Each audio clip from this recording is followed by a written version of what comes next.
कि अर्थ के रेडियस ही 10 की पावर 5 के ऑर्डर में है। ये तो साला उससे 4 गुनी और है, यानी कि 4 जीरो और लगेंगे, यानी इतनी बड़ी तो लाइन खींचनी है पहले, फिर उसका सर्कल बनाना है ये लंबा सारा। समझ रहे हो? यानी कि इतना बड़ा स्फेरिकल कैपेसिटर होना चाहिए, तब जाकर के महज उस पर कितना कैपेसिटेंस अपन लगा सकते हैं, 1 farad. Hello my dear friends, तो कैसे हैं आप लोग? उम्मीद करता हूं बहुत ही स्वस्थ होंगे, मस्त होंगे, अपनी लाइफ में जबरदस्त होंगे। तो चलिए शुरू करते हैं आज का लेक्चर एक स्टंट के साथ। और ये लेक्चर है अपना L22, अपनी सीरीज जो कि है चैप्टर नंबर 2 की, उसका लेक्चर नंबर 22 है। और आज हम देखेंगे कि गोलीय चालक की धारिता यानी कि कैपेसिटेंस ऑफ स्फेरिकल कैपेसिटर। क्या मतलब हुआ? कैपेसिटेंस मैंने आपको बताया था प्रीवियस लेक्चर में। कैपेसिटेंस क्या होता है? चार्ज को होल्ड करने की क्षमता, होल्ड करने की पावर किसी कंडक्टर में, जिसको ही अपन क्या बोल देते हैं? संधारित्र यानी कि कैपेसिटर। तो अगर उस कैपेसिटर की शेप या कंडक्टर की शेप अगर कैसी हो? गोलीय यानी कि स्फेरिकल शेप हो। स्फेरिकल समझ रहे हो आप? जैसे कि पृथ्वी की जो शेप है, अपन ऑलमोस्ट स्फेरिकल कंसीडर करते हैं। Football is the best example of the spherical capacitor. तो गोलीय चालक यानी कि तो गोलीय की उस वैसी शेप अगर जैसी उस शेप की कंडक्टेंस और कैपेसिटेंस क्या है, वो अपन देखेंगे कि क्या फॉर्मूला निकल करके आता है। आइए देखते। तो बहुत दिनों बाद मुलाकात हुई है, चलो कोई बात नहीं, देर आए पर दुरुस्त आए।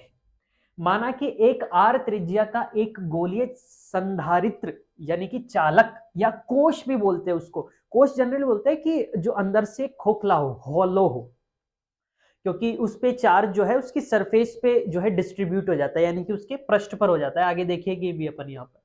खैर, आर त्रिज्या का एक गोलीय संधारित्र चालक या कोश है जिसे क्यू आवेश दिया गया है। इसको जो टोटल आवेश दिया गया है, इसको वो कितना आवेश दिया गया है? क्यू। टोटल आवेश इसको क्यू दिया गया है, आवेश दिया गया है। यह आवेश चालक के पृष्ठ पर एक समान रूप से वितरित है। अपन ऐसे कंसिडर करते हैं कि वो जो चार्ज है वो यूनिफॉर्मली डिस्ट्रीब्यूटेड है, यानी कि एक समान रूप से जो है वो वितरित है। हम जानते हैं कि गोलाकार चालक के पृष्ठ पर विभव का मान क्या होता है, ये अपन को पता है कि किसी भी गोलाकार यानी कि स्फेरिकल जो कंडक्टर है या कैपेसिटर है, उसके पृष्ठ पर यानी कि उसकी सरफेस पर विभव का मान क्या निकल करके आता है। ये सर ये कहां से आया? वैसे तो मैंने आपको ये शायद कराया था पहले, जब अपन ने इसका पार्ट फर्स्ट किया था इस चैप्टर का, जिसमें अपन सिर्फ विभव पढ़ रहे थे। बट अगर आपको नहीं भी पता हो तो भी मैंने आपके लिए यहाँ पर बंदोबस्त कर दिया है, यानी कि मैंने आपको समझाने के लिए यहाँ पर थोड़ा सा पार्ट है, मतलब एक क्विक रिवीजन कह लो आप, क्योंकि क्विकली मैं आपको बता देता हूँ कि किस प्रकार से निकल करके वो आया था। तो ये एक गोलाकार चालक है, उसके पृष्ठ पर आवेश वितरित है, क्यू आवेश, बड़ा आवेश क्यू, यानी कि इतना आवेश वितरित है। तो अपन इसका ये विभव का मान निकालने के लिए क्या करते थे? गौस के नियम का इस्तेमाल करते थे। गौस के नियम का इस्तेमाल करते थे। तो गौस के नियम के मुताबिक अपन एक परीक्षण आवेश यानी कि एक टेस्ट चार्ज कंसीडर करेंगे, जो कि इसके केंद्र से छोटे आर दूरी पर रखा है, इस बिंदु पर। ये कोई टेस्ट चार्ज होता है जिसका मान जो है वो 1 होता है लगभग, ठीक है। फील्ड निकालने के लिए, विभव निकालने के लिए इसका इस्तेमाल करते हैं कि भाई फॉर्मूले में रखे, यानी कि डेरिवेशन में रखे और कुछ ना कुछ निकल करके फॉर्मूला आ जाए, इसलिए इसको इस्तेमाल करते हैं और कुछ नहीं। तो और ये जो है किस में है मौजूद है? इसके गॉसियन पृष्ठ पर मौजूद है। ये अपन लंबा चौड़ा डेरिवेशन था जिसमें गॉसियन पृष्ठ भी बनाई होगी, तो उसका एक छोटा सा रिवीजन है, इसलिए मैं डिटेल में नहीं बताऊंगा, ऑब्वियस सी बात है। खैर, तो गॉसियन पृष्ठ है, उस पर मैंने क्यू आवेश कंसिडर कर लिया, क्यू नॉट आवेश। गॉस का नियम क्या था? ये था सर, ये अपन को पता है कि कुल विद्युत फ्लक्स बराबर होता है, और विद्युत फ्लक्स क्या होता है? विद्युत क्षेत्र और क्षेत्रफल का सदिश गुणनफल जो होता है, अदिश गुणनफल जो होता है, वो विद्युत क्षेत्र होता है। अब कुल ले रहा है इसलिए इंटीग्रेट कर दिया, और ये पूरा का पूरा कुल विद्युत फ्लक्स बराबर होता है उस गौसियन पृष्ठ के अंदर मौजूदा परिबद्ध, यानी कि उसमें मौजूदा, यानी कि उसके अंदर बंधा हुआ, बंध कुल आवेश बटे एप्सिलॉन नॉट। ये गौस का नियम है। तो इस गौस का नियम अगर यहां पर लगाएंगे तो अपने पास ये निकल करके प्रकट हो जाएगा। सर कैसे? देखो, कुल जो गौसियन पृष्ठ है वो ये है, ये जो मानी है अपन ने, ये वाली है। तो ई नेट डॉट डी है, यानी कि कुल, इसकी वजह से विद्युत क्षेत्र की जो दिशा है वो किस तरफ है, क्योंकि अदिश गुणनफल है तो दिशा भी इंपोर्टेंट है। तो देखो ये आवेश है, इससे जो भी विद्युत क्षेत्र निकल रहा होगा इस पर, वो किस तरफ जा रहा होगा? उस तरफ जा रहा होगा, इस तरफ। यानी कि इस पर विद्युत क्षेत्र की दिशा ये है। और एरिया वेक्टर की, क्षेत्रफल सदिश की। तो सर क्षेत्रफल किसी पृष्ठ का होगा, ये रहा सर पृष्ठ। आपको पता है किसी गोलाकार पृष्ठ का जो क्षेत्रफल सदिश होता है वो हमेशा उस क्षेत्रफल के उस पृष्ठ के लंबवत होता है। तो ये लो सर, ये रहा लंबवत। तो यहां पर भी इस पृष्ठ के लंबवत होगा, तो ये रहा सर, ये लंबवत हो गया। तो क्षेत्रफल सदिश और ये वाला ई वेक्टर, इन दोनों की ही दिशा जो है वो एक है, यानी कि दोनों सदिशों के बीच का कोण कितना हो गया, 0 डिग्री। इसका मतलब क्या हुआ कि E इंटू ए, इससे बेहतर होगा कि मैं इसको ऐसे लिखूं एक बारी तौर पर कि cos 0 डिग्री। ये देखो दोनों का हो गया, मैंने क्या कर दिया, अदिश गुणनफल कर दिया, बराबर क्यू नेट परिबद्ध। इसमें कितना, इस गौसियन पृष्ठ के अंदर टोटल कितना आवेश परिबद्ध है, बंधा हुआ है, इसके अंदर मौजूद है, वो है सर टोटल आवेश Q और नीचे अपसाइलन। ये वाला नहीं रखेंगे, क्यू नेट परिबद्ध मतलब गौसियन पृष्ठ के अंदर कितना मौजूद है वो। खैर आगे बढ़ते, cos 0 डिग्री का मान 1 हो जाएगा, E बाहर आ जाएगा, तो dA और Q बाय एप्सिलॉन नॉट आ जाएगा। अब dA यानी कि छोटे छोटे छोटे dA मिलाएंगे, ये वाला dA ये वाला dA, ऐसे ऐसे सारे छोटे छोटे dA मिलाएंगे, तो क्या इसका पूरा जो है इसका सरफेस एरिया नहीं आ जाएगा पृष्ठीय क्षेत्रफल। और इसका पृष्ठीय क्षेत्रफल कितना होता है, 4πr²। ये आपको पता होना चाहिए कि किसी स्फेयर का यानी कि गोले का जो पृष्ठीय क्षेत्रफल होता है वो 4πr² होता है, is equals to Q by epsilon naught. इस E का मान यहाँ पे रख दो, तो E का मान ये वाला इधर ले जाओ, तो E आ जाएगा अपने पास 1/4 एप्सिलॉन नॉट और Q बटे का R², Q बटे का R²। अब अपन को लाना है ये V। तो अपन को पता है कि V बराबर क्या होता है, V बराबर क्या होता है, E इंटू डी। ये अपन ने पढ़ा था, वैद्युत क्षेत्र और वैद्युत विभव में जो संबंध आता है वो क्या निकल करके आता है, कुछ ऐसा सा होता है। ठीक है, ये इसका एक लेक्चर है, चाहो अगर आप कहो कमेंट बॉक्स में तो मैं यहाँ पर पिन कर दूंगा, या फिर जो है मैं आपको डिस्क्रिप्शन में इसका लिंक प्रोवाइड कर दूंगा, या पिंड कमेंट में लिंक प्रोवाइड करा दूंगा। तो वोल्टेज क्या होता है, तो यहां से V बराबर क्या आ जाएगा, E का मान कितना sir, 1/4πε0 Q by R² into d यानी कि जहां पर देख रहे हैं बेसिकली वो दूरी। तो किस दूरी पर देख रहे हैं, अपन को कहां पर निकालना है, पृष्ठ पर। तो पृष्ठ पर निकालना है, तो यहां से पृष्ठ की दूरी कितनी है, R, इसलिए इंटू क्या आ जाएगा, R। एक R से एक R चल जाएगा, अपने पास आंसर निकल के आ गया 1/4πε0 Q बाय R। देख लो 1 बाय, इस Q को यहाँ पे लिख दोगे तो 1/4πε0 Q बाय R। तो ऐसे निकल करके आया। हालांकि ठीक है, बता हुआ टॉपिक था, खैर आगे बढ़ते हैं अपन। तो यहां से अब अपन को बेसिकली क्या निकालना है, धारिता। और हम जानते हैं कि जो इनिशियल जो फॉर्मूला होता है कैपेसिटेंस यानी कि धारिता का, वो कितना होता है, C बराबर Q बटे V। लास्ट लेक्चर में ही मैंने आपको बताया था कि C बराबर क्या होता है, Q बाई V। धारिता के सूत्र से, आप चाहो तो यहाँ पे लिख देना, कहां से आया ये धारिता का सूत्र है। तो धारिता के सूत्र से हमको ये पता है, क्या पता है सर, हमको यह पता है कि C बराबर Q बाई V होता है। पटक दो यहाँ पर मान, तो Q बटे V कितना आया सर, V आया सर अपने पास ये, तो ये लो सर 1/4πε0 और Q बाय R, देखो Q से Q गया, ये सारे पार्टी ऊपर चल जाएगी, तो ये बन जाएगा सर 1/4πε0। ठीक है, ये दोनों गुणा हो रहे हैं, ये पूरा का पूरा इससे जो है क्या हो रहा है, मल्टीप्लाई हो रहा है। तो ये आ गया अपने पास सूत्र निकल करके, किस धारिता का, गोलीय चालक की धारिता का सूत्र निकल करके आ गया। अब अपन 2 क्वेश्चन करेंगे, ठीक है, नेक्स्ट सेक्शन में। जब तक ये नोट कर लीजिए आप, आई होप आपने नोट कर लिया होगा, पॉज करके नोट कर लीजिए, 1 2 3, आई होप आपने नोट कर लिया होगा, आई होप नोट कर लिया होगा। ठीक है, तो देखते हैं क्वेश्चन क्या कह रहा है। फर्स्ट क्वेश्चन कि यदि पृथ्वी को गोलाकार चालक माने तो पृथ्वी की धारिता माइक्रोफैरड में ज्ञात कीजिए। यदि पृथ्वी को गोलाकार चालक माने यानी कि अपन पृथ्वी को क्या अज्यूम कर ले, एक स्फेरिकल कैपेसिटर के रूप में अज्यूम कर ले।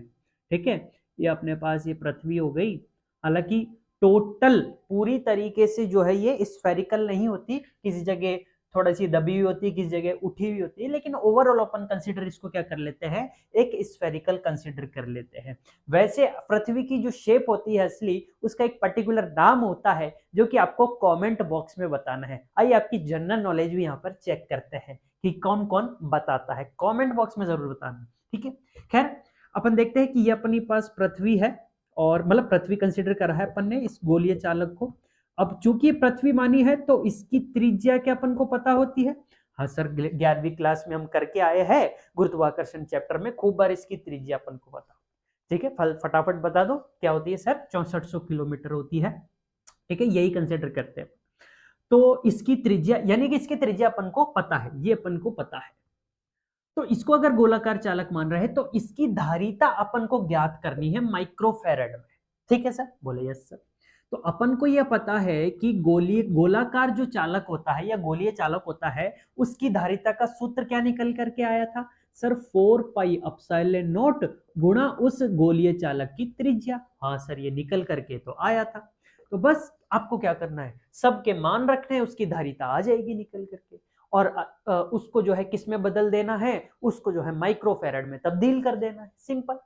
तो इसकी त्रिज्या अपन को पता है 6400 किलोमीटर होती है, और एप्सिलॉन नॉट का मान भी अपन को पता है 8.85 होता है, गुणा 10 की घात -12। ठीक है, तो चूंकि ये दोनों मान अपन को पता है, चूंकि ये दोनों मान अपन को पता है, तो अपन दोनों को इसमें पुट करेंगे। वीडियो चल रहा है, वीडियो अच्छे से चल रहा है, तो अपन आगे आते हैं। और ये अपन को पता है 8.85 होती है, इसकी जो यूनिट भी आपको जो है याद ही होगी, ये अपन को निकाल भी सकते हैं। अगर आपको इंस्टेंटली याद होना है तो कोई दिक्कत नहीं है, मैं यहाँ पे यूनिट इसलिए बता रहा हूँ, वैसे तो आपको कोई जरूरत नहीं है। हिसाब में आपको क्या, मैं तो आपको क्या, मैं तो ऐसे समझ के चल रहा हूँ कि A to Z आपको क्लियर हो चीजें, इसलिए आप जब धीरे धीरे आपको एक्सपीरियंस गेन होना जाएगा, कैलकुलेशन आप करने लग जाएंगे, सवाल सोल्व करने लग जाएंगे, तो आप यूनिट विन कुछ ही नहीं रखेंगे।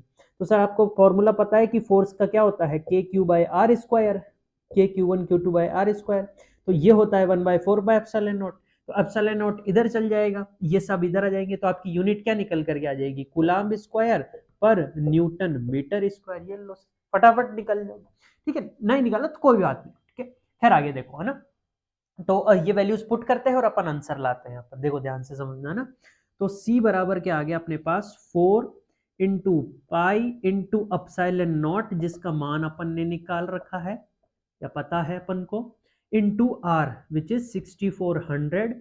किलो के भी मान लिख दो, किलो क्या होता है 10⁻3, इंटू मीटर, मीटर का मीटर रहने दो। ये लो सर, अपन यूनिट को यहाँ पे अलग से जो है कन्वर्ट कर ले, coulomb square newton metre square into, और ये क्या है, ये भी है मीटर। तो ये पूरा मिलकर के जो है, ये बेसिकली आपको डायरेक्ट फेराड लिखना है और कुछ ही नहीं।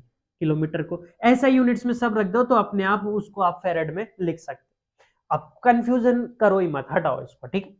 तो अपन बस कैलकुलेट करेंगे, और उसके लिए है मेरे पास एक शानदार कैलकुलेटर, इसे बोलते हैं साइंटिफिक कैलकुलेटर। आप जेई नीट वगैरह आप एग्जाम देते होंगे तो सीबीटी आपका पेपर होता है कंप्यूटर बेस्ड, उसके कॉर्नर में राइट, टॉप राइट कॉर्नर में जो साइंटिफिक कैलकुलेटर होता है वो कुछ ऐसा सही होता है। उसका फिजिकल वर्जन ये है, ये हैंड वर्जन है, हार्ड कॉपी है उसकी है। क्या, इसको कैलकुलेट कर लेते हैं। तो ये अपने पास निकल करके आ रहा है 4 इंटू पाई, पाई कहाँ है अपने पास, ये रहा सर पाई, 4 इंटू पाई इंटू 8.85 इंटू, और ये आ गया 6400। तो ये क्या निकल करके आया है, ये आया है आपके पास निकल करके C equals to 711,759.2315 into 10⁻³ -12 plus 3 कितना हो गया, 3 - 12 माइनस का 9 हो गया। ये कितना हो गया, -9। इसको आप चाहे तो जो है ओवरऑल करके क्या लिख सकते हो, देखो ध्यान से देखो यहाँ पर, इसको ओवरऑल क्या लिख सकते हो, 711,760, 59 पॉइंट समथिंग है। तो इसको मैंने राउंड ऑफ कर दिया, इतना एग्जैक्ट 12th क्लास में कहाँ इतना एग्जैक्ट है। तो आप इसको राउंड ऑफ करके लिखा आपने, तो ये आ गया -9, और -9 सॉरी, -9 अपन को निकालना है माइक्रोफैराड में। अपन को निकालना है माइक्रो फेराड में, तो इसको मैं तोड़ देता हूं। सर कैसे? 10 to the power -6, 10 to the power -3। बताओ कर सकता हूं या नहीं? बोले सर बिल्कुल कर सकते हो। क्यों? क्योंकि ये क्या बन गया? माइक्रो। अब इसको जो है अपन इसमें काम में ले लेंगे, अपने पास फाइनल आंसर निकल करके क्या आ जाएगा? तीन तीन डिजिट छोड़ करके जीरो लगाने, तो 711.76 और माइक्रो फेराड, ये आपके पास आंसर आ गया। यानी कि आपके पास पृथ्वी को अगर गोलाकार चालक मानोगे तो उसकी धारिता कितनी निकल करके आ रही है? 711.76 माइक्रोफेराड, इतनी निकल करके आ रही है। आई होप आपको ये समझ में आया होगा। ठीक है, अब अपन बढ़ते हैं अपने पास नेक्स्ट क्वेश्चन पर। क्या वीडियो चल रहा है? यस सर, वीडियो चल रहा है। ठीक है, आइए देखते हैं आगे क्या है। उस गोलीय चालक की त्रिज्या ज्ञात कीजिए जिसकी धारिता 1 फैरड हो। यानी कि अपन को क्या बताना है यहाँ पर? बेसिकली उस गोलीय चालक की त्रिज्या ज्ञात करनी है। अब की बार आपको यहाँ पे धारिता दे रखी है 1 फैरड और त्रिज्या ज्ञात करवा रहा है। गोलीय चालक भी दे रखा है, इसलिए सूत्र तो यही लगेगा क्या? बोले हाँ सर, सूत्र तो यही लगेगा क्योंकि गोलीय चालक दे रखा है। ये इसकी वैल्यू रख दो 1 farad, 4 pi epsilon naught. R की वैल्यू निकालनी है, बाकी सबको उधर ले जाओ। 4 pi epsilon naught is equal to, क्या ये वैल्यू आपने निकाल रखी है? हाँ ना बोलो, चैप्टर 1 में ही निकलवा दी थी। ये किसका मान होता है? कुछ याद आ रहा है क्या? अरे कुछ याद आ रहा है क्या? क्या कह रहा हूं मैं? कि Q1 Q2 बटे आर स्क्वायर, कहीं देखा है क्या ऐसा कुछ? अगर ये कुछ भी नहीं देखा होगा तो ये जरूर देखा होगा आपने। अगर ये नहीं देखा होगा तो ये देखा होगा। सर एक ही है, दोनों सेम सेम है। यस सर, ये इसका जो मान होता है उसी को तो के लिखते हैं, और के का मान आपको रटा हुआ है, कई बार आपने सवाल सोल्व किए हैं। तो इसका जो मान होता है वही के का मान होता है, और के का मान आपको रटा हुआ है कितना? 9 गुणा 10 की घात 9। तो इसका आंसर क्या आ गया? इतनी त्रिज्या होनी चाहिए। ओ माय गॉड, ये देख रहे हो कितना है ये? 10 की पावर 9। यानी कि इतनी बड़ी तो लाइन खींचनी है, इतनी बड़ी तो 10 की पावर 9 नहीं है रिफिल। अरे यार ये देखो मैं बताऊं। अच्छा चलो, अर्थ की त्रिज्या तो अर्थ तो समझ में आती है कितनी बड़ी रही होगी, तभी तो अपन सीधे चलते रहते हैं, लेकिन एक्चुअली में ऊपर से देखेंगे तो अर्थ तो गोल है। ठीक है, तो अर्थ की त्रिज्या बताओ मेरे को, तो रेडियस ऑफ अर्थ बताओ कितनी? 6400 किलोमीटर। फील दिला रहा हूं मैं, सवाल सॉल्व हो चुका है। इनफैक्ट ये भी सवाल में नहीं है, फील दिलाइए जरा। यानी कि 64 इंटू 10 की पावर 5 मीटर। अरे किलो की 10 टू दी पावर 3, ये दो जीरो ले लो, 3 + 2 5। यानी कि अर्थ के रेडियस ही 10 की पावर 5 के ऑर्डर में है। ये तो साला उससे 4 गुनी और है, यानी कि 4 जीरो और लगेंगे। यानी इतनी बड़ी तो लाइन खींचनी है पहले, फिर उसका सर्कल बनाना है ये लंबा सारा। समझ रहे हो? यानी कि इतना बड़ा स्फेरिकल कैपेसिटर होना चाहिए, तब जाकर के महज उस पर कितना कैपेसिटेंस अपन लगा सकते हैं? 1 फेराड। समझ रहे हो? इसलिए आपने नहीं भी देखा तो आप आगे चल के देखेंगे कि कैपेसिटेंस का जो मान होते हैं ज्यादातर वो माइक्रोफेरेड में ही आपको मिलेंगे। किसमें? माइक्रोफेरेड में, नैनोफेरेड में, ठीक है, मिली फेरेड में। ये भी बहुत कम मिलता है, ये ज्यादा, सबसे ज्यादा ये मिलता है आपको। ठीक है, आगे चल के आप पढ़ेंगे खूब सारे इलेक्ट्रॉनिक्स में खूब सारी चीजें होती है, आगे चल के आप पढ़ेंगे उसमें ज्यादातर कैपेसिटेंस में कम मात्रा वाले, माइक्रो वाले, नैनो वाले, ऐसे कैपेसिटेंस आपको जुड़े हुए, कैपेसिटर आपको जुड़े हुए मिलेंगे। ठीक है, डायरेक्टली 1 फेराड नहीं मिलता, इतना बड़ा हो जाता है। खैर आगे बढ़ते हैं ना। तो अब तो आगे नेक्स्ट लेक्चर में बढ़ेंगे। तो बस मैंने आपको ये फील दिया कि कितना बड़ा सारा होता है। ठीक है, इसी प्रकार मिलेंगे अपन किसी नेक्स्ट लेक्चर में किसी अगले टॉपिक के साथ। तब तक के लिए स्वस्थ रहिए, मस्त रहिए, अपनी पढ़ाई में व्यस्त रहिए। All the very best.